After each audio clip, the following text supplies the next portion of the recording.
Welcome to ATP Customs. Well, today, my good friend Terry is bringing his truck down again for another feature. Now, we featured this truck quite a couple of months ago in the beginning when I was just learning how to do my videos, and I never got to see under the hood. So apparently Victor Edelbrock has signed the firewall in this truck. So we're going to have a little gander at this thing.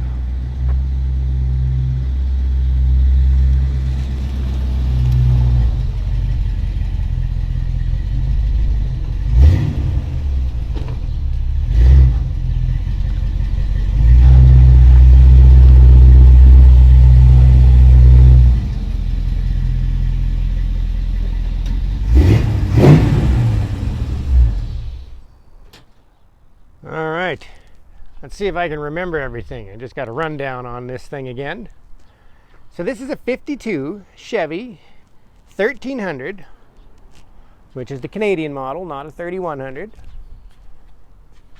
The color is a GM purple. That is not a plum crazy purple. Now this thing is on an S10 chassis. It was a standard cab long box chassis, and that is the length of it. He did not have to alter the frame at all. The rear differential is out of an S10 Blazer 4x4. And the cool thing about that is they're a little bit wider and gives you the disc brake option. So this thing does have four-wheel disc brakes. We have a set of BF Goodrich on the back, which look pretty thick. I can't remember what size these are. 275 60/15s. They're close, but no issues. Now he found this cab in the forest. It had trees growing right through the cab. This is a 15-year project he's been going with and working on. He's been driving it the last 5 years or so. The box and fenders he bought brand new. Now this wood is not oak. This is called yellow pine. Terry went with the yellow pine because apparently a lot of these trucks came with yellow pine back in the day. So Terry kind of liked that. And his Dr. Pepper cooler.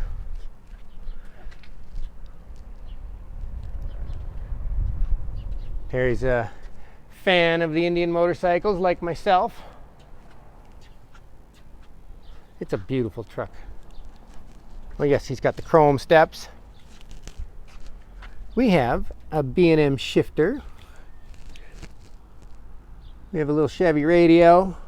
He said that steering column setup at the time was about $1,500 by the time when all was said and done, but it works now.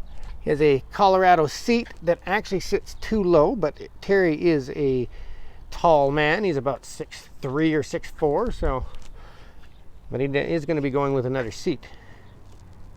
Let's see if we can get under the hood of this thing. Let me just pause it and I'll get under the hood. There we go. I never got to see under the hood when this thing was here last time. And look at that. In 2012, he went down to Vancouver to the big show they had down there, and Vic Edelbrock signed his truck. That's kind of cool. We have a mid-70s or early 70s 350 small block with an RV cam. It's got an Edelbrock carb on it. Lots of Edelbrock chrome stuff. It has a turbo 400 transmission. That is an S10 brake setup with a aftermarket 7-inch booster. He did buy an aftermarket radiator with the electric fans because they do sit very closely in these trucks. And yes, he did buy the headers, so that is a set of headers you can buy for the S10 conversion. And there is the steering setup, in case anybody's wondering how to put theirs together. Oh yes, I love this little feature. That little cap is the top of a fence post. He was covering up the holes that were in the firewall, so we got a fence post in this truck too. Beautiful grill. I love the grills in these trucks. He did bend up his own aluminum brackets for the front bumper so that they fit the S10 frame. Looks nice and original. Beautiful. Oh, and I love the little mirrors too. I think on My wife's 49. I am going to do the factory style down here, but those are cool. I like those. And there we go. Terry's 52 Chevy. Absolutely love this truck. You'll see it around the shop a lot more now. Terry's been away working, but now he's home. And he'll be in the shop hanging out with us and giving us a hand. So very happy to have Terry on board and have this truck around again. I love this truck. Thank you for watching, and I hope you subscribe.